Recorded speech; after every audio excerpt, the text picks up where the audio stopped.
Top quality और consistent performance के लिए सिर्फ सिल्वर पंप्स। टॉप क्वालिटी और कंसिस्टेंट परफॉर्मेंस के लिए सिर्फ सिल्वर पंप्स, नाम याद रखना।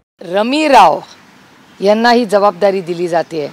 खेळ असेल, मायनॉरिटीज असतील, या सगळ्यांचे इश्यू अतिशय गंभीर असतात आणि सरकार तेच आहे। त्यामुळे ज्यांनी महाराष्ट्राचा अपमान केला, महाराष्ट्र सरकारचा अपमान केला, सरकारला भिकारी म्हणलेल्या माणसाला पुन्हा एकदा एक वेगळं खातं देणं, कॅबिनेट मिनिस्ट्री ठेवणं हे अतिशय चुकीचं आहे। माझी या सरकारकडून जास्त अपेक्षा होत्या।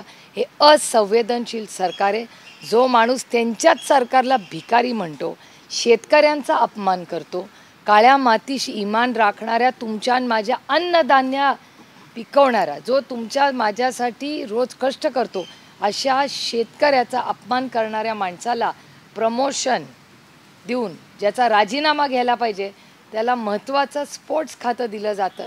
हे अतिशय दुर्दैवी आहे। मी त्याचा जाहीर निषेध करते आणि पुन्हा या असंवेदनशील सरकारला विनम्र विनंती करते की अजूनही वेळ गेलेली नाही, राजीनामा घ्या। आज नाही उद्या ते परत काहीतरी करतीलच तर राजीनामा देईल, मोठी त्यांना किंमत या सरकारला मोजावी लागेल। हा माझा आहे, तो रेकॉर्ड करून ठेवा। भावनांशी खेळते की त्यांना क्रीडा मंत्रालय देऊ। अर्थातच खेलो इंडिया हा केंद्र सरकारचा फ्लॅगशिप प्रोग्राम आहे। मुलांची करिअर्स होतात। आजच सकाळी सिंहगडची एक कुटुंब आलं होतं, त्यांची लेक आज स्केटिंगमध्ये एशियामध्ये खेळते। अशी रोज कुठल्या ना कुठल्या प्रत्येक घरामध्ये क्रीडामध्ये करिअर करणारी प्रत्येक युवा पिढी असते आणि त्यांना भिकारी, शेतकऱ्यांचा अपमान करणारा, 1 रुपया पण काय, सरकारला पण भिकारी म्हणतात, शेतकऱ्यांना पण भिकारी म्हणतात, नंतर पत्ते खेळत बसतात। मग पत्त्याचं काही डिपार्टमेंट या सरकारने काढून रमी रावना त्याचं मंत्री केलं तर माझं काही म्हणणं नाही। आजच एक जोक आला आहे माझ्याकडून एका कार्टूनिस्टकडे की त्यांना सांगितलं जावा खेळा, तुम्हाला आता क्रीडा मंत्री केलं आहे। हा जोकपर्यंत ठीक आहे हो, पण मला खरंच सांगा, खेळासाठी करिअर म्हणून मुलं आजकाल बघतात। त्यांना असे रमी राव म्हणून मंत्री देणार असतील, काय आदर्श देणार आपण? इकडे किरण रिजिजू खेलो इंडिया देशात चालवतात आणि दुसरीकडे महाराष्ट्रामध्ये रमी राव कामाच्या वेळात पत्ते खेळत बसतात। ही कुठली संस्कृती? हे दुर्दैव आहे आणि महाराष्ट्रासाठी खरंच अतिशय दुर्दैवी आहे। तरी मात्र एकीकडे देवेंद्र फडणवीस सातत्यानं मंत्र्यांना समज देत आहेत, तंबी देत आहेत। ते म्हटले की आता ही शेवटची संधी आहे, मंत्र्यांना समज देऊन भागणार आहे का? राजीनाम्याची तुम्ही मागणी करताय, ते असं म्हटले की आता तुर्तास तरी कोणताही बदल होणार नाही असं मुख्यमंत्र्यांकडून स्पष्ट करण्यात आलेलं आहे। जे काय झालेलं आहे ते आम्ही केलेलं आहे, आता ही शेवटची संधी आहे मंत्र्यांसाठी। आता शेवटची संधी म्हणजे अजून काय करायचं ठेवलं यांनी? पार डान्स बारपर्यंत पोचलेत मंत्री। आता ह्याच्याहूनपैकी कुठली गलिच्छ कृती केली की राजीनामे देतील हाच मोठा प्रश्न आहे। आणि हे महाराष्ट्राच्या इमेजसाठी संपूर्ण देशामध्ये महाराष्ट्राची प्रचंड बदनामी होते। काल संध्याकाळी मी एका खासदारांच्या कार्यक्रमाला गेले होते, तिथे मला खासदारांनी सांगितलं, अरे तुम्हाला रमी राव, हे मला नाव कुठून आलं? हे पार्लमेंटमधूनच मला आलं, ये तुम्हाला रमी राव का बदल दिया शायद डिपार्टमेंट।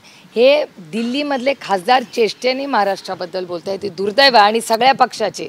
असं समजू नका की ते बोलणारे विरोधी पक्षातले, सत्तेतल्या पण लोकांचं तेच मत आहे।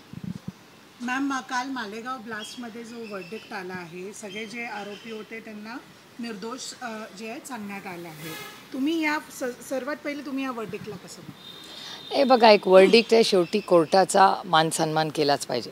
आता त्या ऑर्डरमध्ये काय, मी ती ऑर्डर काल वाचलेली नाही, पण ती ऑर्डरमध्ये काय त्यांचं म्हणणं आहे हे वाचल्याशिवाय पूर्णपणे बोलणं योग्य राहणार नाही, कारण का विषय संवेदनशील आहे। पण संघ संचालक मोहन भागवत यांना धरून आणण्याचा आदेश होता आणि त्यांना म्हणजे त्या गोष्टींना घेऊन दबाव होता, असा एक निवृत्त पोलीस अधिकारी आहे महबूब मुजावर, त्यांनी असा मोठा खुलासा केला आहे। ATSचे असं आपण कसं विश्वास ठेवणार? काय म्हणजे कशावरनं?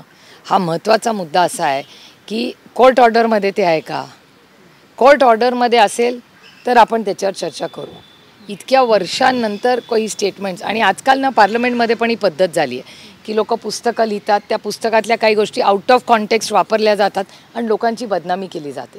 मला असं वाटतं विषय अतिशय संवेदनशील आहे, त्याच्यामुळे आपण सगळ्यांनीच त्याच्याबद्दल संवेदनशील पद्धतीनेच बोललं पाहिजे. ताई, बीडच्या महादेव मुंडे प्रकरणामध्ये SIT स्थापन करण्याचे आदेश जे आहेत ते फडणवीसांनी दिलेले आहेत. याआधी आपल्याला माहिती आहे की बीडमधलं संतोष देशमुख हत्या प्रकरण असेल, त्यामधला मुख्य आरोपी अजूनही मिळत नाही. दुसरीकडे महादेव मुंडेंचं हत्या प्रकरण असेल, त्या प्रकरणाकडे नक्की तुम्ही गृहमंत्री म्हणून फडणवीसांकडे काय मागणी करता? नाही, मी मागणी करत नाही. मी इथे देशाच्या गृहमंत्र्यांकडे केली आहे. कारण का महादेव मुंडेंच्या कुटुंबाचा हा मुद्दा पहिल्यांदा जितेंद्र आव्हाडांनी काढला. 6 महिने झालं कोणीही त्यांच्याकडे लक्ष देत नव्हतं. आम्ही सगळे गेलो, त्यांना सहानुभूती केली. SP-शी मी तरी एक 15 वेळा त्यांच्यासाठी बोलले असेल. मी त्यांच्या बायकोच्या सातत्य कॉन्टॅक्टमध्ये, आमच्या महिला अध्यक्ष तिथे जाऊन बसतात कारण का त्या महिला आहेत. आणि आमचे सहकारी बजरंग आप्पा सोनवणे त्याचा कंप्लीट फॉलोअप पहिल्या दिवसापासून घेतात. मग संतोष देशमुखांची केस असेल किंवा महादेव मुंडेंची केस असेल, याची सगळ्याची माहिती आणि खरं वास्तव कोणी बाहेर काढलं असेल आणि महाराष्ट्राला आणि देशाला कळलं असेल तर ते बजरंग बाप्पा सोनवणेंमुळे झालं. पार्लमेंटमध्ये त्यांनी रेज केलं, ते अमित भाई शानकडे गेले, त्या सगळ्या दोन्ही केसचा फॉलोअप त्यांनी केला.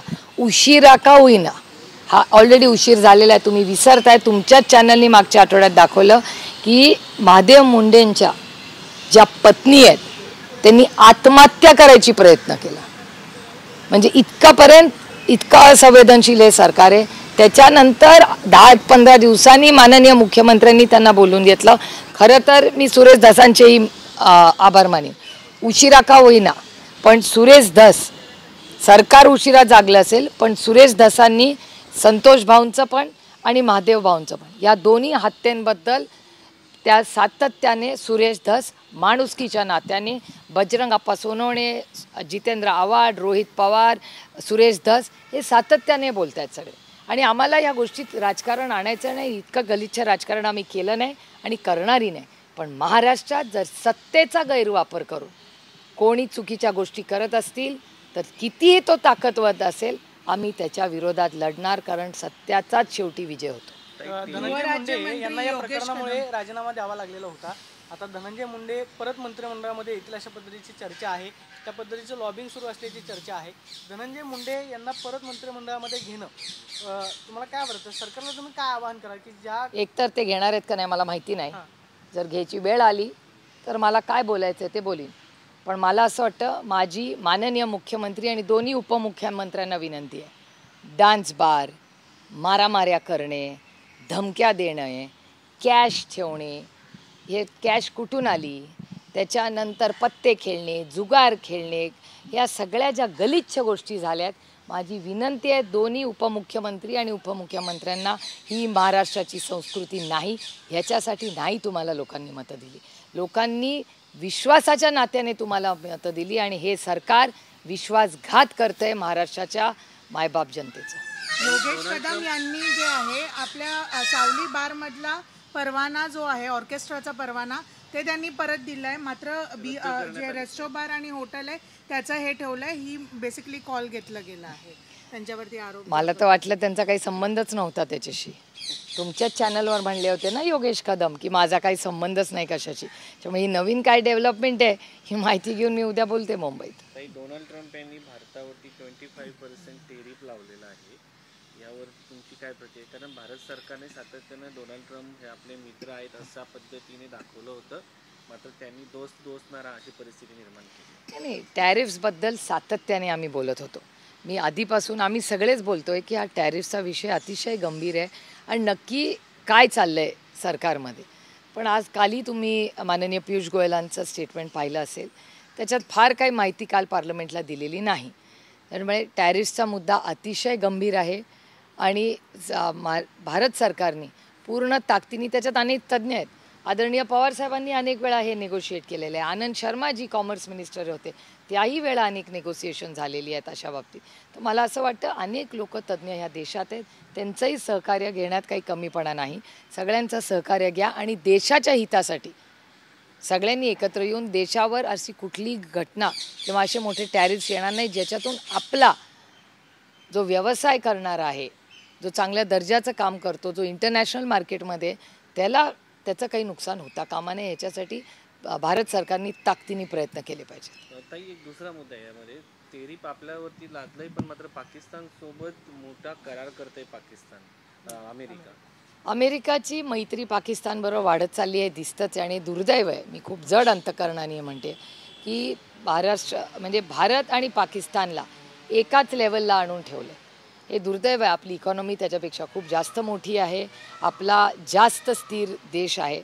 पण ज्या पद्धतीने गेल्या काही दिवसामध्ये ज्या घटना झाल्या त्या भारताच्यासाठी किंवा भारताची इंटरनॅशनल पोझिशन आहे त्याच्यासाठी थोड्याशा हानिकारक असू शकतात. काल मॅम सर्वोच्च न्यायालयामध्ये पक्षांतर केलेल्या BRS वर सुनावणी सुरू होती, तेव्हा सर्वोच्च न्यायालयाने हे सांगितलं की विधानसभा अध्यक्ष जे आहेत त्यांनी लवकरात लवकर या आमदारांवर निर्णय घ्यावं. आणि हे हल्ली सगळ्या ठिकाणी बघितलं जातं आहे.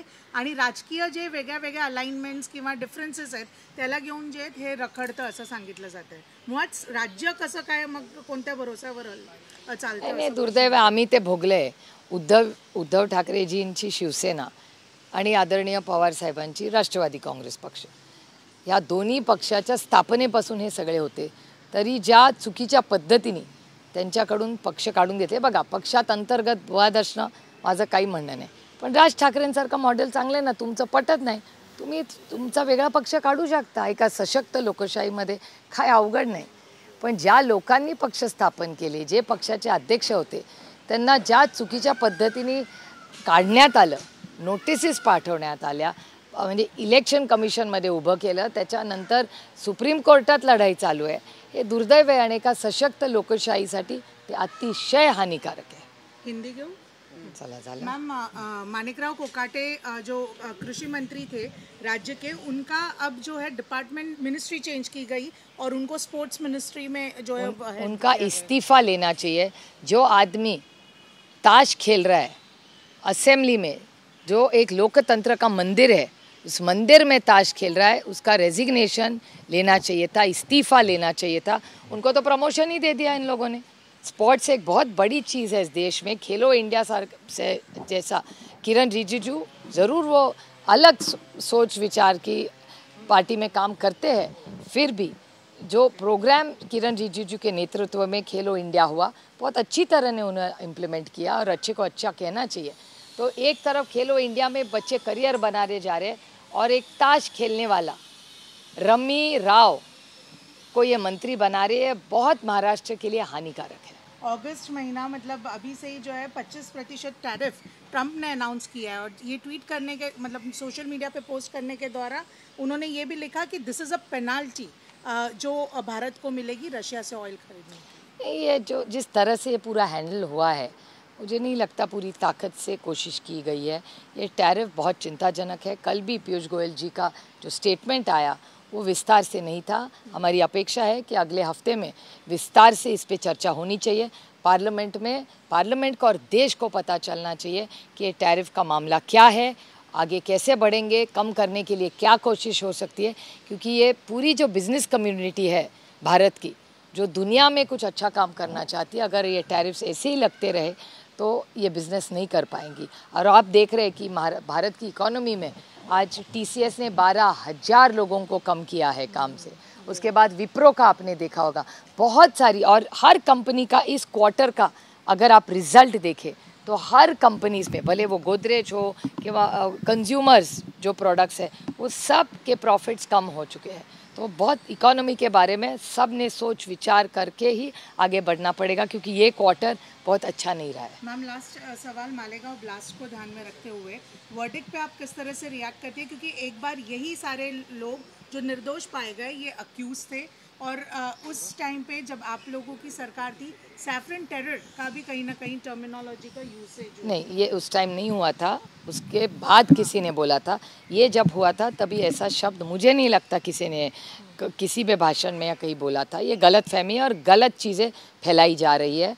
सबसे बड़ी बात इसमें ऐसी है कि जो वर्डिक्ट है, वैसे तो कोर्ट का वर्डिक्ट है, उसको मानना चाहिए। लेकिन मैंने खुद ने पूरी ऑर्डर नहीं पढ़ी है, मैं ऑर्डर पढ़ के सोमवार को आपसे विस्तार से इस विषय पे बात करूँगी। राहुल गांधींनी केंद्रीय निवडणूक आयोगावरती आरोप केलेला आहे की निवडणूक आयोग भाजपसाठी मतांची चोरी करते आणि चोरी होत असल्याची 100% पुरावे आमच्याकडे आहे। विशेषतः महाराष्ट्रातल्या विधानसभेच्या निकालावरती राहुल गांधींनी संशय व्यक्त केलेला होता। खरंच केंद्रीय निवडणूक आयोगामधून पारदर्शकता जी आहे ते पाळली जात नाही का? नाही, हे जे नवीन ज्या पद्धतीने नावं वाढवली जात आहेत, कमी केली जात आहेत, लाखोंनी नावं लोकांना हॅरेसमेंट होते त्यामुळे लोकांना त्रास होतोय, कागदपत्र, त्याच्यामुळे नक्की काय चाललंय कळत नाही। म्हणूनच ह्याच्यावर एक सविस्तर चर्चा आम्ही संसदेत मांडतोय, पण सरकार काय त्याला हो म्हणत नाही। जर काहीच अडचण नसेल तर सरकारला काय अडचण आहे चर्चा करायला?